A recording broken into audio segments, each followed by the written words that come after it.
Kasako Media, tunaangazia maisha, tunaandika kesho. Tumempokea mlalamikaji sisi kama taasisi ya Everlasting Legal Aid Foundation, ambaye mlalamikaji huyu yeye ni msimamizi wa mirathi ya marehemu mama yake, ambaye msimamizi huyu anaitwa Zawadi James Mlimira.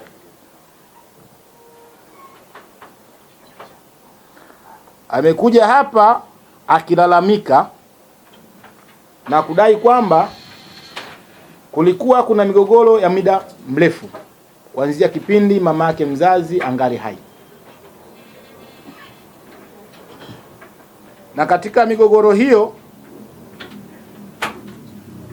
mashauri hayo yalianzia katika baraza la kata,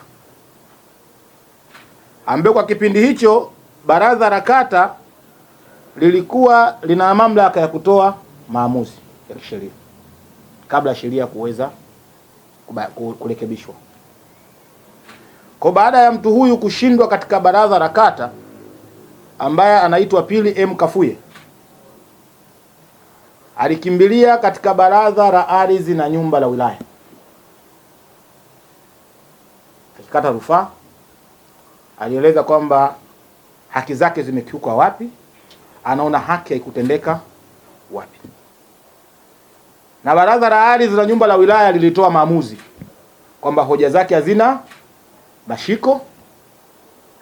Msimamizi wa mirathi na lile eneo kiujumla kwamba ni miliki ya marehemu Paulina Ndunguru.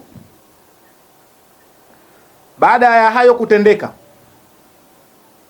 hakuridhika na maamuzi hayo, akaenda Mahakama Kuu kitengo cha ardhi au idara ya ardhi, na alipofika Mahakama Kuu huyu Pili M Kafuye, shauri likasikilizwa kwa mujibu wa sheria, yaani haki ya kusikilizwa kwa pande zote manake zilitolewa kwa uwazi. Baada ya kusikilizwa, maombi yake bado yakatupiliwa mbali, na mahakama ikaamuru kwamba mtu yule aweze kuondolewa kwenye nini, kwenye eneo, na akaondolewa kwa mujibu wa sheria.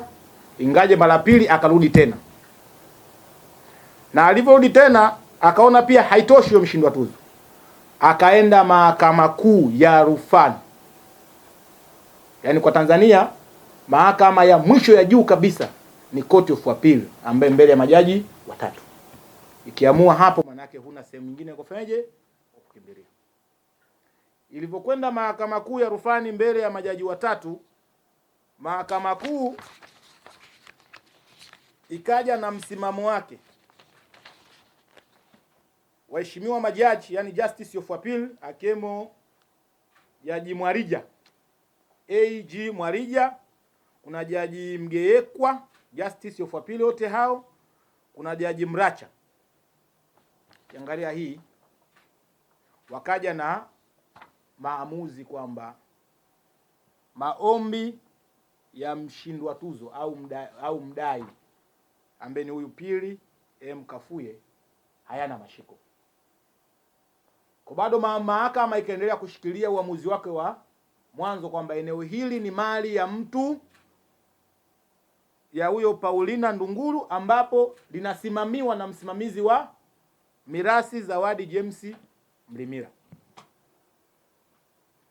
Baada ya hayo kutendeka, kama unavyojua, baada ya kupata uamuzi wa kisheria, hatua ambayo inafuatia ni namna gani unaweza ukamtoa mtu katika eneo ambalo amelivamia kinyume na taratibu. Wakafaili mahakamani utekelezaji, kuomba utekelezaji. Mahakama ikasikiliza pande zote, ikamteua dalali wa mahakama kwamba mtu yule atolewe kwa nguvu na eneo lile akabidhiwe msimamizi wa mirathi. Baada ya dalali kuteuliwa, dalali akafata utaratibu wote wa kisheria, ikiwemo kuzitaarifu mamlaka, ikiwemo ofisi ya mkuu wa wilaya ya Ubungo, ambapo eneo hilo ndio liko maeneo ya Mbezi Makabe, kwamba mimi dalali wa mahakama nimeteuliwa. Akaweka dokumenti zake pale kwamba anategemea kufanya utekelezaji wa kumtoa fulani bini fulani. hivyo anaomba kupata ulinzi. Lakini pia barua nyingine ilienda kwa kamanda wa polisi mkoa wa Kinondoni kwa ajili ya kupata ulinzi.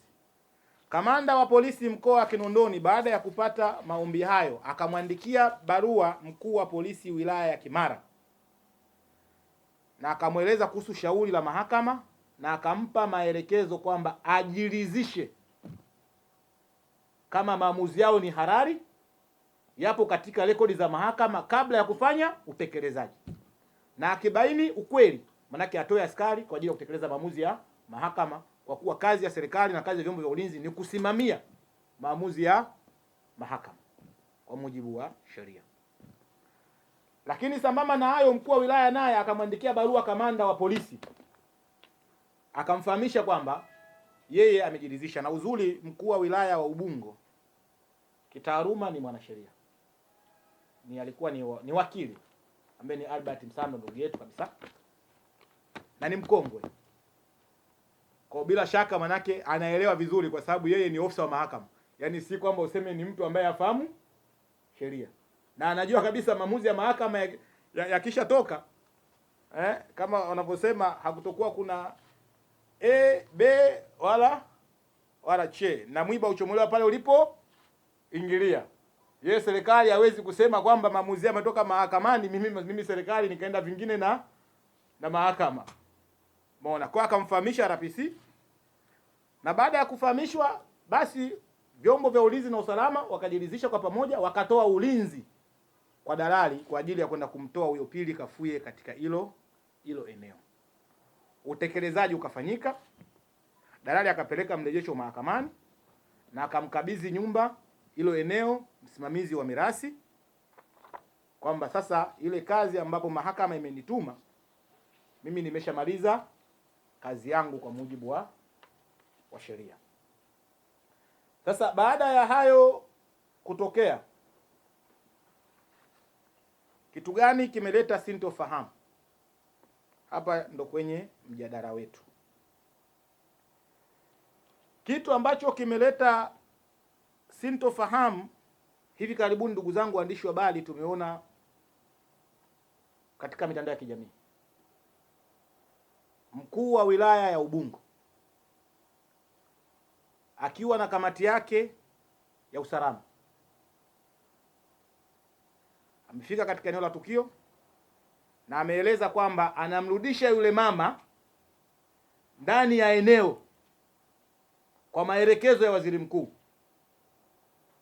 wa Jamhuri ya Muungano wa Tanzania, na wakavunja zile libiti zote wakamuingiza ndani, na akasema wamefanya hivyo kwa sababu pia yule mama asibuguziwe na mtu yoyote. Ni kwa sababu kuna uchunguzi unaendelea katika taasisi za serikali ikiwemo taasisi ya kuzuia na kupambana na rushwa TAKUKURU. Sasa hapa ndo kwenye kitendawili na tega, wateguzi wasiingie mitini, lazima tukae tutegue hichi kitendawili. Na ifahamike kwamba serikali ipo kwa ajili ya sheria kama nilivyosema, na wao wanatakiwa wasimamie sheria. Kiongozi anayekiuka amri ya mahakama anavunja uhalali wake wa kimaadili, kwa sababu mahakama imeshasema kwamba haki ni ya fulani. Kama nyinyi mnachunguza swala forgery, kwa sababu kuna vitu viwili, kuna madai na jinai, ni vitu viwili tofauti. Kwenye mgogoro wa ardhi ilishathibitika nani mmiliki, mpaka mahakama kuu ya rufani ilishafunga mjadala wake. Kama kuna forgery, maana yake zinachunguzwa huko. Sasa unawezaje kumuingiza mtu katika eneo ambaye mahakama ilishasema huyo mtu atolewe na asirudi, eneo akabidhiwe fulani? Unapomuingiza pale, maana yake ni kwamba serikali, wewe umejipa mamlaka, au waziri au mkuu wa wilaya umejipa mamlaka na umepola mamlaka kisheria ya mahakama kama chombo cha utoaji haki, na ukajipa wewe kwamba wewe ni mamlaka ya utoaji haki, na ukadharau maamuzi ya wazee, maamuzi ya mahakama kuu mpaka mahakama kuu ya rufani, kitu ambacho ni hatari kwa taifa, kitu ambacho ni hatari kwa taifa, kwa sababu watakapokuwa wanafanya hivi, kitu ambacho kitatengenezwa hata kwa maofisa wa chini. Manake wananchi na viongozi mbalimbali wa serikali wataidharau mahakama, na mahakama ikidharauliwa, manake haki haiwezi kuonekana inatendeka vyema kwa mujibu wa sheria, kwa sababu watu wataamini kwamba nguvu zipo kwa mtu au kwa waziri au kwa mkuu wa wilaya na sio mahakama. Manake hapa tutatengeneza ghasia, chuki na vurugu, kwa sababu tutatengeneza utawala wa watu wenye nguvu kuliko sheria. Hii ndio hatari yake. Na serikali na akiwa Mheshimiwa Rais wa Jamhuri ya Muungano wa Tanzania na mawaziri wote, mkiwasikiliza kwenye viapo vyao, na wakuu wa wilaya, wakuu wa mikoa, wanaapa kulinda na kusimamia katiba ya Jamhuri ya Muungano wa Tanzania. Katiba imeshasema kuna uhuru wa nini? Wa mahakama, na serikali haitaki kuingilia uhuru wa nini? Wa mahakama. Sasa iweje leo mtu huyo ambaye ametolewa kwa maamuzi halali ya mahakama, serikali ambayo wameyasimamia na kutoa ulinzi, vyombo vya ulinzi na usalama vilisimamia na vinajua A to Z, iweje leo huyo mtu akaja kurudishwa ndani? Nini maana yake? Nini maana yake? Tunatengeneza kitu gani? Kitu ambacho ni hatari sana katika utawala wa sheria. Na ndio maana waga nasema, unajua kuna kipindi mimi huwa naeleza bayana, shida sio sheria, shida ni wasimamizi wa sheria. Sheria zetu hazina shida hivyo. Shida ni wasimamizi wa sheria kujitaka wao wanaweza wakataka kujiona wako above the law kuliko sheria inavyoeleza. Tunajua mamlaka ya waziri mkuu. Tunajua teuzi ya waziri mkuu jinsi inavyofanyika. Na tunajua mamlaka yake ambaye inamsimamia. Tunajua ni taasisi kubwa, ni mtu mwenye mamlaka makubwa, lakini mamlaka yake haya hapo kwa mujibu wa sheria, na yeye sio mkubwa kwa mujibu wa sheria, wala mkuu wa wilaya sio mkubwa kwa mujibu wa sheria. Na wanapovunja maamuzi ya mahakama, sisi wajibu wetu tunao uwezo wa kushughulikana kikamilifu. Pasi muhali, pasi uwezo kumuogopa mtu aina yote. Na sisi huwa hatuogopi mtu aina yote, kwa sababu sheria inaelekeza nini tufanye. Na kazi yetu sisi ni kulinda maamuzi halali ya nini? Ya mahakama. Na tunao uwezo wa kuita mahakamani ni kwa nini wasiadhibiwe kwa hiki walichokifanya. Yaani kuleta ziaka katika muhimili wa nini? Wa mahakama. Lakini tukaona kabla tujafikia huko, tutoe salamu. Na waandishi wa habari tunaomba tufikishie salamu.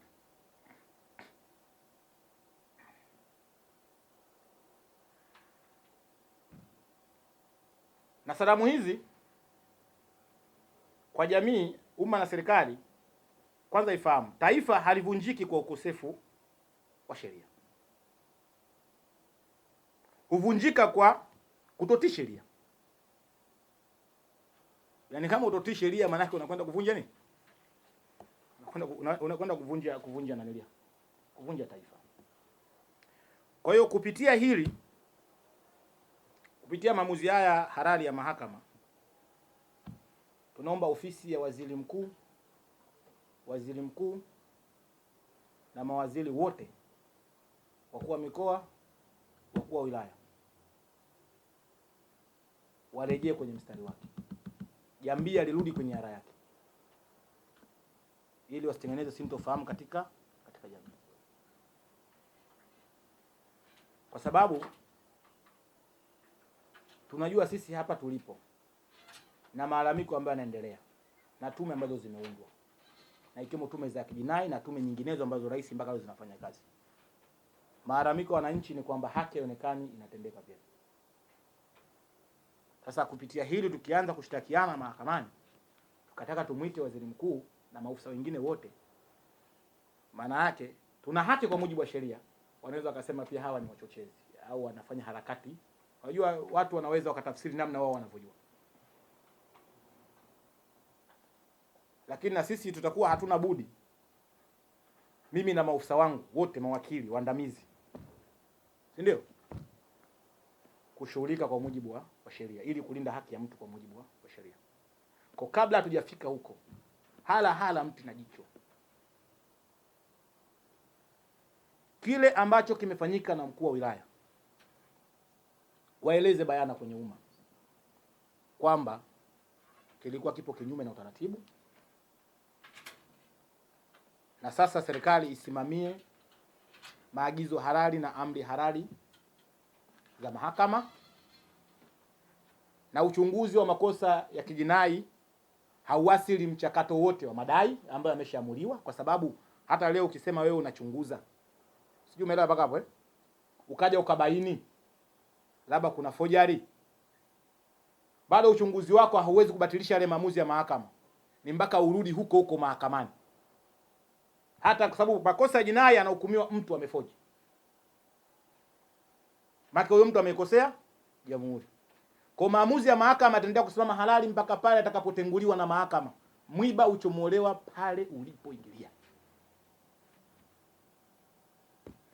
Kwa kilichofanyika na sababu ambazo wamezitoa kwamba wanafanya uchunguzi. Unafanya uchunguzi ndio mrudishe mtu katika eneo. Mahakama imeshasema mtu asiende kwenye eneo. Yaani sasa wewe kama unafanya uchunguzi kabla hujatoa matokeo ya uchunguzi, unawezaje kumrudisha mtu? Maana yake ni kwamba utapomuingiza mtu katika eneo alafu unafanya uchunguzi, maana yake umeshatoa haki tayari.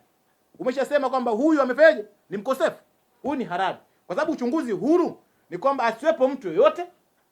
Si ndio? Mchakato wa kisheria ukamilike. Mwanasheria serikali ashirikishwe. Kwa sababu mambo ya jinai lazima faili ndio kwa DPP, ofisi ya taifa ya mashtaka, alafu naye alisome, aeleze kilichopo kwenye jaladani. Anaona kiko sahihi ufunguliwa mashtaka ya jinai au hakipo sahihi. Sasa wewe kabla hujafikia result ya uchunguzi, unafanyaje uchunguzi? Mtu ameshatolewa kwa amri ya halali ya mahakama, unamuingiza, alafu unasema asibuguziwe, alafu unafanya uchunguzi. Yaani hiyo hatuwezi kulana ndondo kipo cha pili cha. Sisi sio mandondo chat. Sisi ni waungwana, sisi sio watwana. Tuna serikali kamili yenye maadili. Huo ndo ukweli. Kwa hiyo kupitia hili tunamuomba Mheshimiwa Rais wa Jamhuri ya Muungano wa Tanzania, ambao yeye ameapa akiwa kama mkuu wa nchi na serikali, amiri jeshi mkuu, ni vyema aendelee kusisitiza watumishi wake wote ambao amewateua kusimamia viapo, kusimamia katiba, kusimamia sheria, kwa sababu watakavyoharibu huku wanamchonganisha yeye na wananchi. Huku ni kuchonganisha wananchi na serikali. Leo makelele mengi unaweza kusikia rais analalamikiwa. Si kwamba rais anafanya yale, ni watendaji wake, watumishi wake wa chini wanapelekea haya malalamiko yasiyo na lazima dhidi yake. Ni kwa sababu ya uzembe, uwezo wa kufikiri, ili hali wana sheria, wana kanuni, wana miongozo. Kwa sababu ukiwa mtumishi wa umma unapovunja sheria, maana wewe ni mhalifu kama wahalifu wengine. Kwa sababu una sababu gani za kuvunja wakati sheria unaishi nayo na umekwenda mafunzo, tumekuajiri kwa mujibu wa sheria na umesaini mkataba na unajua maadili ya utumishi wa umma? Na natakiwa pia wenyewe waelewe kwamba nyumba ya mfalme haitaki kuwa na tuhuma. Kwa nini sasa wanakaribisha tuhuma nzito katika ofisi ya umma, ikiwemo ofisi ya waziri mkuu au ya mkuu wa wilaya? Ile ni ofisi ya umma. Ile ni nyumba ya mfalme. Yaani wewe baada ya kusimamia sheria, kusimamia katiba, kusimamia maamuzi halali ya mahakama, unakuja kutaka kutengenezea kitu cha kiufundi. Tukae kimya? Lo salala. Muhali ati. Kwa hiyo ndugu zangu waandishi wa habari, ni kwamba wasipotengua yale maamuzi yao, tunasema tu wazi, hatutosita kuchukua hatua kali kwa mujibu wa sheria. Hatuangalii mwendo wa mtu, cheo chake, yeye ni nani, kwa sababu sheria iko bayana. Sheria iko bayana. Tutasimamia sheria. Kwa mimi kama mkurugenzi wa hii taasisi nitaelekeza maofisa wangu wote wa sheria waandamizi, mawakili, wasomi kwamba ni lazima tuhakikishe tunachukua hatua kali, na ili iwe fundisho kwa wengine. Watu wasirejee michezo namna hii, kucheza tu na masuala ya mahakama tukatazama. Yaani kama we mahakama inatoa haki, uje utoe kitu kingine. Hii ni hatari ya taifa. Kwa sababu katiba au uhuru wa mahakama si pambo katika katiba. Ni ngao. Ni ngao ya taifa. Ni nguvu ya taifa. Ni nguvu ya taifa katika utawala bora. Ni nguvu ya taifa katika utawala wa sheria. Ni nguvu ya taifa katika mchakato mzima wa haki za binadamu. Kwa sababu katiba imeshasema. Kwa hiyo tunataka tuseme tu mahakama ipo huru, tumeandika kwenye katiba, alafu uhuru wenyewe uonekane ukasimamiwa. Hii itakuwa iko sawa sawa kweli? Ni lazima turudi kwenye utamaduni wetu. maamuzi ya mahakama yaheshimiwe, yasidharauliwe na mtu yoyote. Tena habari hii naweza nitumie lugha gani? Hii iishe mara moja. Tena iishe na ikome mara moja. Uwezi ukadharau maamuzi ya mahakama kiasi hichi. Uwezi ukadharau wazee wamejifungia, majaji watatu justice of appeal wamekaa, wamekuja na maamuzi, alafu inakuja kuvunjwa na mtu. Wallahi ni mtihani. Lile eneo alilimiliki mpaka bila matatizo yoyote mpaka 2015 ndipo ilipoanza hadha ya kupata walipata matatizo ya kesi kati ya Paulina Ndunguru na Pili Kafuye, ndipo chanzo cha mgogoro. Kwa hii kesi ye Paulina Ndunguru akiwa hai, yeye ndio aliifungua baraza la kata na ikaendesha baraza la kata na akashinda kesi Paulina Ndunguru. Baada ya hapo Pili Kafuye akakata rufaa kwenda mahakama ya Mwananyamala. Naye pia Paulina Ndunguru akashinda kesi. Pili Kafuye akakata rufaa kwenda mahakama kuu. Pili Kafuye, Paulina Ndunguru akashinda kesi. Pili Kafuye akakata tena rufaa. Tukiwa pale mahakama kuu, Pili Kafuye alikuwa anajenga kwenye lile eneo ambalo lina mgogoro. Eneo lile lilikuwa lina ekari 5.5. Lakini Pili Kafuye alilivamia ekari 1.5. Ndio ambayo ilipelekea mgogoro baina ya Pili Kafuye na Paulina Ndunguru. Kesi ilivyoendelea kufika mahakama kuu, maamuzi alivyotoka, Pili Kafuye hakuridhika, akakata tena rufaa kwenda mahakama kuu ya pili, mahakama ya mwisho. Mahakama ya mwisho naye ikatoa hukumu, hakushinda kesi, aondolewe, ikatoa maelekezo aondolewe kwenye eneo, nikabidhiwe mimi msimamizi wa mirathi. Tukarudi mahakama ya utekelezaji. Mahakama ya utekelezaji ikateua dalali wa mahakama Benisto, Kafina Benisto. Dalali akafata sheria zote za kimahakama. Ule mama akatolewa nje na milango ikafungwa. Baada ya muda, yule mama usiku wa siku ya pili akavunja milango, akaingia tena ndani na kwenda tena mahakama kuu kufungua kesi kuomba utekelezaji usifanyike. Dalali wa mahakama na wakili wa kesi ambao wanasimamia wakaachia tena mahakamani. Dalali wa mahakama akaambia mahakama kuwa utekelezaji ulishafanyika na alishatolewa nje, ila yeye aliingia tena ndani kwa mabavu. Baada ya hapo kesi ile ikatupuliwa mbali kwa sababu mahakama alishamaliza kazi yake ya mahakama. Jina langu mimi naitwa Sebastian Matias. Mimi nimekuja huku kwa ushahidi kwa huyo mama. Mama huyu wakati alipouziwa ile eneo, mimi nikawa shahidi. Alouza eneo lile ni mjomba wangu mimi. Anaitwa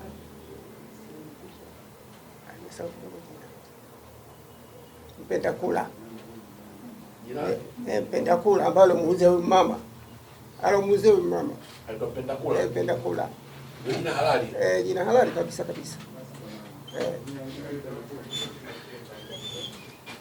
Badala kutoka hapo mimi nilikuwa na heka 2 nikamuuzia Kafuye, ambao huyo mke wake ndo anaita ugomvi kwenye eneo hilo.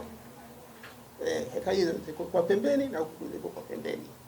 Heka 5 alizonunua huyu mama huyu kwa mjomba. Ndio hiyo.